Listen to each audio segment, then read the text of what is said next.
Terima kasih pemirsa, Anda masih bersama kami dalam Kominfo Newsroom. Menteri Agama Yakut Khalil Qomas menyarankan jamaah haji dari Indonesia batasi kegiatan di luar ibadah haji. Hal ini diungkapkan Menak Yakut saat melepas keberangkatan calon jamaah haji di Bandara Soekarno-Hatta, Jakarta. Setelah 2 tahun ditunda sebagai imbas pandemi, jemaah calon haji Indonesia tahun 2022 kembali berangkat ke Tanah Suci. Keberangkatan sebanyak 393 calon jemaah haji kloter pertama embarkasi Jakarta dilepas langsung oleh Menteri Agama Yakut Khalil Qomas. Sebelum melepas keberangkatan, Menak berpesan agar calon jemaah haji menjaga kesehatan selama berada di Tanah Suci Mekah. Terlebih, suhu udara di Mekah mencapai 47 derajat Celcius. Para jemaah haji diimbau untuk mengkonsumsi vitamin tambahan agar tubuh tetap fit. Selain itu, Menak juga mengingatkan calon jemaah haji untuk fokus dalam melaksanakan ibadah. Kegiatan yang sekiranya dapat mempengaruhi kesehatan lebih baik dihindari. Bukan ibadah dan kegiatan-kegiatan di luar ibadah seperlunya. Saya berharap ini benar-benar diperhatikan oleh Bapak Ibu sekalian, agar selama pelaksanaan ibadah di Bapak Ibu sekalian bisa berjalan lancar dan melaksanakan semua syarat dan rekomendasi. Sementara itu pemirsa, penataan tenaga non-aparatur sipil negara atau non-ASN pada pemerintah pusat maupun daerah menjadi langkah strategis untuk membangun SDM ASN yang lebih profesional dan sejahtera serta memperjelas aturan dalam rekrutmen. Untuk itu Menteri Cahyokumolo menerbitkan surat edaran terbaru mengenai status kepegawaian di lingkungan instansi pemerintah pusat dan instansi pemerintah daerah.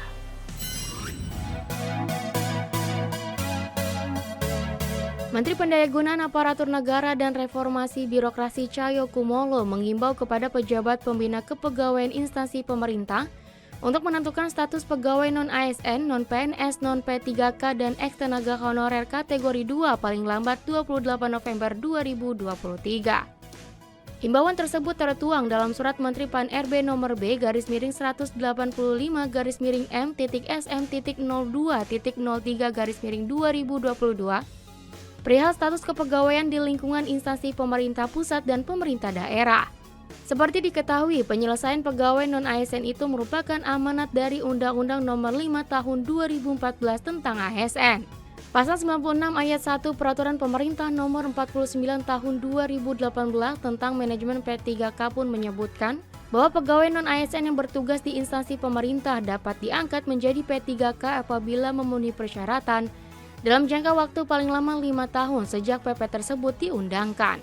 PP Manajemen P3K mengamanatkan PPK dan pejabat lain di instansi pemerintah dilarang mengangkat pegawai non-ASN untuk mengisi jabatan ASN. Dengan demikian, PPK diamanatkan menghapuskan jenis kepegawaian selain PNS dan P3K di lingkungan instansi masing-masing dan tidak melakukan perekrutan pegawai non-ASN. Menpan Cahyo menegaskan bahwa amanat PP ini justru akan memberikan kepastian status kepada pegawai non-ASN untuk menjadi ASN karena ASN sudah memiliki standar penghasilan atau kompensasi. Sedangkan dengan menjadi tenaga ahli daya outsourcing di perusahaan, sistem pengupahan tunduk kepada Undang-Undang Ketenagakerjaan, di mana ada upah minimum regional atau upah minimum provinsi. Berkaitan dengan hal-hal tersebut, dalam rangka penataan ASN sesuai ketentuan peraturan perundang-undangan, PPK diminta untuk melakukan pemetaan pegawai non-ASN di lingkungan instansi masing-masing. Kementerian Kelautan dan Perikanan mengamankan 4.748 ton ikan impor ilegal asal Tiongkok dan Malaysia yang tidak dilengkapi persyaratan sesuai ketentuan di Batam. Direktur Jenderal PSDKP Adin Nurwaludin mengatakan, hal ini sebagai upaya KKP dalam memastikan kegiatan impor produk perikanan dilaksanakan sesuai ketentuan perundang-undangan.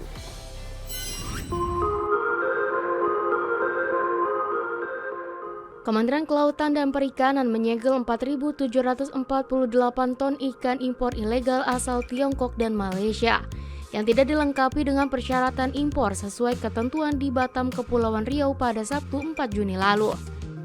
Temuan 4.748 ton ikan impor ilegal tersebut saat ini dalam pengawasan jajaran pangkalan PSDKP Batam, bahkan telah dilakukan penyegelan.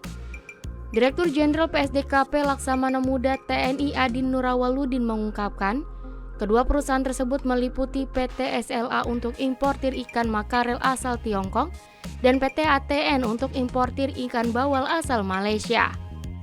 Adin juga menyebut pihaknya akan terus memantau dan melakukan pengawasan secara rutin dengan melakukan penyegelan sebagai upaya untuk menghentikan dan mencegah agar ikan ilegal tersebut tidak beredar di masyarakat.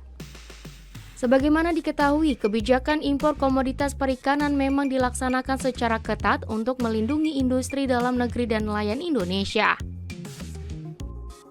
Sebelumnya, Menteri Trenggono juga menerbitkan Peraturan Menteri Kelautan dan Perikanan Nomor 10 Tahun 2021 yang salah satunya mengatur klasifikasi baku lapangan usaha Indonesia termasuk bagi usaha importasi komoditas perikanan. PT SLA, kemudian PT ATN, sudah kita laksanakan kegiatan penyegelan untuk produk impor yang dibawa dari Malaysia dan dari Cina. Yang selanjutnya akan kita lakukan proses penyidikan, proses sesuai dengan aturan sanksi administratif. Apabila ditemukan cukup dikenakan sanksi administratif, maka kita kenakan sanksi administratif yang diawali dengan penyegelan di lokasi cold storage UP yang dimiliki oleh PT SLA maupun PT ATN.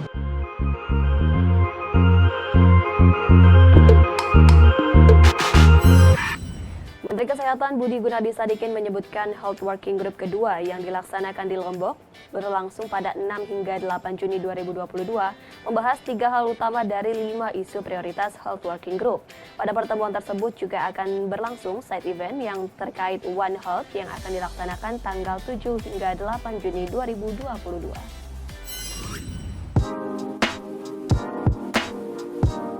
Menteri Kesehatan Budi Gunadi Sadikin menyebutkan Health Working Group kedua yang dilaksanakan di Lombok pada 6 hingga 8 Juni 2022 akan membahas 3 hal utama dari 5 isu prioritas Health Working Group. Yang pertama yakni memformalkan pembentukan Pandemic Preparedness Fund. Hal tersebut dilakukan untuk mempersiapkan sisi keuangan negara dari dampak pandemi. Selanjutnya adalah bagaimana pengelolaan keuangan atau dana yang telah didapatkan tersebut. Pengelolaan keuangan akan berfokus pada 3 hal yang dibutuhkan selama pandemi, yakni vaksin, obat-obatan, dan alat pendeteksi virus.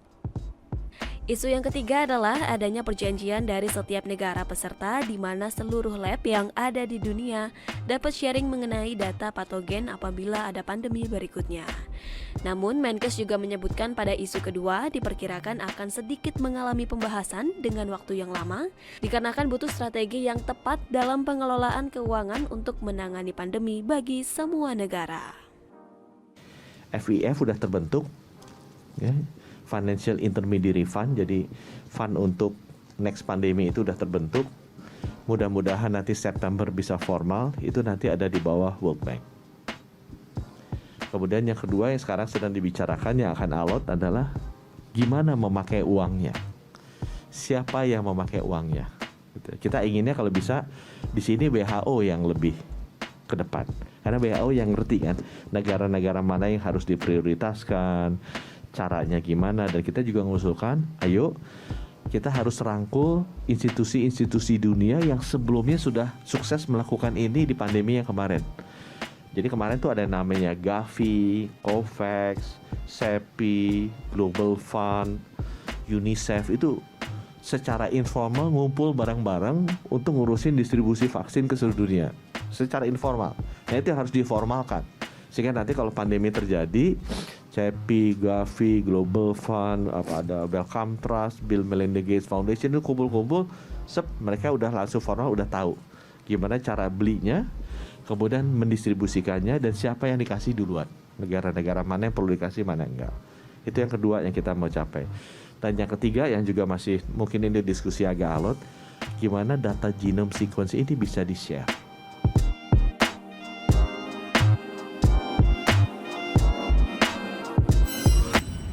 Pemirsa, sesaat lagi kami akan kembali dengan informasi langkah awal Indonesia transisi dari pandemi ke endemi. Usai jeda.